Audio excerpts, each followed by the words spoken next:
Assalamualaikum warahmatullahi wabarakatuh. A'udzu billahi minasyaitonir rajim. Bismillahirrahmanirrahim.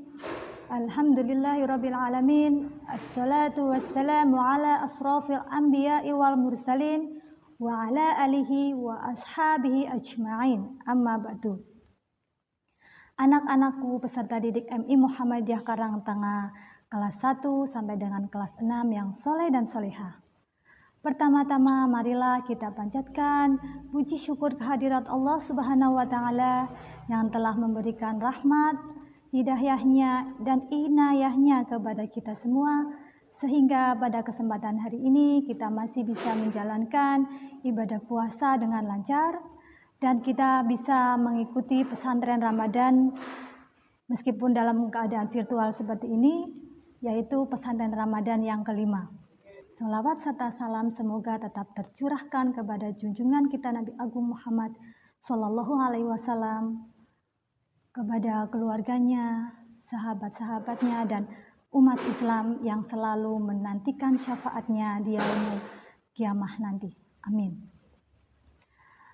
Anak-anakku peserta didik MI Muhammadiyah Karangtengah yang soleh dan solehah, pada pesantren Ramadan hari ini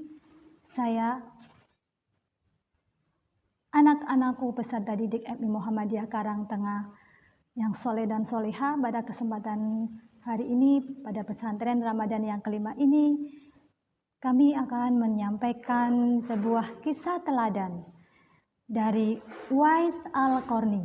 Kalian simak baik-baik ya. Dalam sebuah hadis yang diriwayatkan oleh Muslim, Rasulullah Shallallahu Alaihi Wasallam bersabda bahwa sebaik-baik tabi'in atau pengikut adalah seorang laki-laki yang biasa disebut Uwais. Nama lengkapnya yaitu Uwais Al-Qarni. Dia adalah seorang yatim yang hidup bersama ibunya yang sudah tua dan juga lumpuh di Yaman. Uwais juga memiliki penyakit belang di tubuhnya. Uwais dan ibunya merupakan keluarga yang fakir.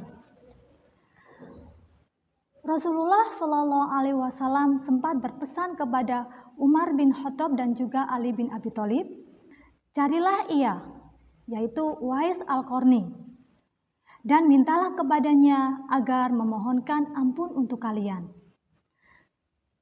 Tahukah kalian siapa sih Uwais Al-Qarni tersebut sehingga dia begitu istimewanya bagi Rasulullah? Pengen tahu kelanjutan ceritanya? Simak baik-baik ya. Uwais adalah sosok pemuda yang soleh dan sangat memuliakan ibunya. Uwais selalu merawat dan ingin memenuhi semua permintaan ibunya. Pada suatu waktu, Uwais meminta izin kepada ibunya untuk menjumpai Rasulullah yang berada di Madinah. Nah, orang tuanya mengizinkan dengan pesan agar setelah selesai bersegeralah untuk kembali pulang ke rumah, karena waktu itu ibunya sedang sakit-sakitan. Nah, setelah itu Uwais pun beranjak pergi menuju ke Madinah untuk menemui Rasulullah. Nah, sesampainya di Madinah, Uwais langsung menuju ke rumahnya Rasulullah. Tapi sayang sekali, Uwais tidak bisa menjumpai Rasulullah. Kenapa? Karena pada waktu itu Rasulullah sedang berada di medan perang. Uwais pun kecewa. Karena ingat pesan ibunya agar segera pulang, Uwais pun akhirnya berpamitan kepada Siti Aisyah untuk berpamitan pulang. Nah, namun Uwais bertitip salam kepada Aisyah untuk baginda Rasulullah. Pada kisah lain, Uwais itu ingin sekali memenuhi permintaan ibunya. Nah, permintaan ibunya apa? Keinginan ibunya pada saat itu yaitu ingin sekali pergi haji. Nah, padahal pada waktu itu keadaan keekonomian keluarga Uwais itu sedang tidak punya uang. Uwais pun di situ merasa bingung, merasa berat dengan keinginan untuk memenuhi keinginan ibunya tersebut, karena jarak antara Yaman sampai ke Mekah itu tidaklah cukup dekat, tapi sangat jauh dan harus melewati padang yang tandus serta panas. Kalau orang-orang itu ke sana itu menggunakan unta untuk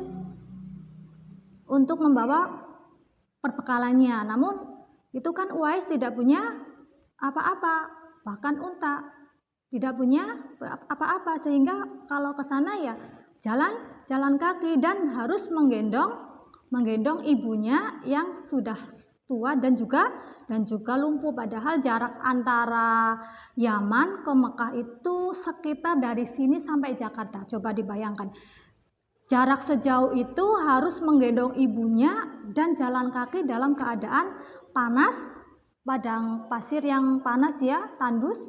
Nah, akhirnya Uwais pun berpikir keras, bagaimana ya caranya agar bisa mencari jalan keluar untuk bisa memenuhi keinginan ibu tersebut. Nah, akhirnya Uwais pun mempunyai ide, yaitu dengan cara membeli seekor anak domba, anak lembu ya, seekor anak lembu. Loh, kok kenapa yang dibeli kok anak lembu? Untuk apa? Nah, ternyata oleh Uwais itu dibuatkan kandang di puncak bukit. Nah, dibuatkan kandang di puncak bukit. Nah, itu harapan Uwais itu agar setiap pagi itu bisa naik turun bukit untuk menggendong anak kambing tersebut. Nah, sampai orang-orang sekitarnya itu merasa heran dengan apa yang dilakukan Uwais. Bahkan anak-anak kecil di sana sampai pernah menganggap Uwais itu gila. Mengatakan orang gila dan sambil melempari batu. Namun meskipun seperti itu, Uwais tetap semangat, tetap percaya diri dengan apa yang dilakukan. Hari demi hari, bulan demi bulan, berat domba itu semakin berat ya. Nah, itu harapan si Uwais itu agar melatih dirinya agar terbiasa jalan jauh dengan membawa beban yang berat. Nah, akhirnya setelah 8 bulan berlalu ya, berat lembu itu sudah mencapai kurang lebih 100 kilo. Coba bayangkan, 100 kilo kan besar sekali ya kan? Itu digendongnya oleh Uwais. Nah, pada saat bulan haji tiba, Uwais itu sudah merasa bahwa otot-otot badannya ya itu sudah mampu membawa beban yang berat, sudah mampu untuk memikul beban yang berat, udah kekar seperti pendekar ya. Ototnya sudah besar, perutnya sudah membidang gitu ya, seperti tokoh-tokoh para anak-anak itu, pendekar-pendekar itu sudah merasa kuat, sehingga langsung saja di bulan haji tersebut menggendong ibunya. Coba bayangkan, ibunya sudah tua dan juga lumpuh, digendong oleh Uwais menuju ke Mekah untuk beribadah, melaksanakan ibadah haji. Nah, sesampainya di tanah suci, Uwais pun tetap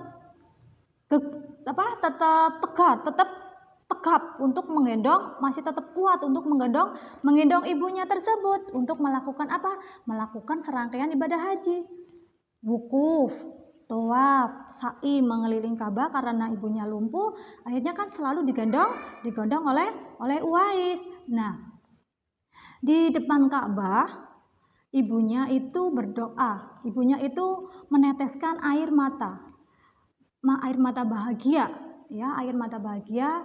Dan di situ Uwais pun berdoa.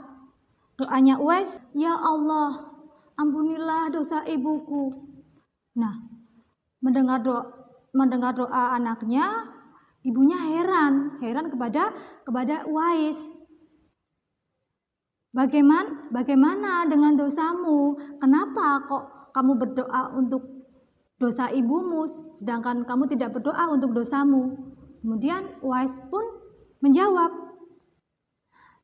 dengan terampuninya dosamu ya ibu, maka ibu akan masuk surga. Cukuplah ridho Allah yang akan memasukkan aku ke surga. Itu jawaban anak yang soleh, ya. Allah Subhanahu wa Ta'ala akhirnya menyembuhkan semua penyakit belang pada tubuh Uwais, kecuali tersisa sedikit, yaitu di bulatan kecil di telapak tangannya Uwais. Nah, itu merupakan tanda sesuai yang Rasulullah pesankan kepada Umar bin Khattab dan juga Ali bin Abi Thalib agar bisa mengenali Uwais tersebut. Nah, setelah Umar bin Khattab dan Ali bin Abi Thalib itu bertemu dengan Uwais pun wafat. Uwais meninggal dunia. Dan masyarakat Yaman itu heran sekali. Saat wafatnya Uwais itu banyak sekali orang yang berebut untuk memandikannya, menyolatinya, menguburkannya. Itu banyak yang ingin berebut untuk melakukan semua itu. Nah, ternyata ceritanya itu adalah seorang para malaikat yang sengaja turun ke bumi untuk agar bisa memandikan, menyolati dan menguburkan Uwais, karena luar biasanya Uwais, sikapnya yang begitu mencintai, patuh terhadap ibunya. Nah, semoga dengan kisah yang tadi kalian itu bisa lebih menghormati ibu kalian, bisa menyayangi ibu kalian, menuruti semua apa yang diperintahkan menuruti apa yang diperintahkan orang tua kepada kita. Nah, pada kesempatan ini akhirnya Bu Guru akhiri. Wabillahi taufik wal hidayah. Wassalamualaikum warahmatullahi wabarakatuh.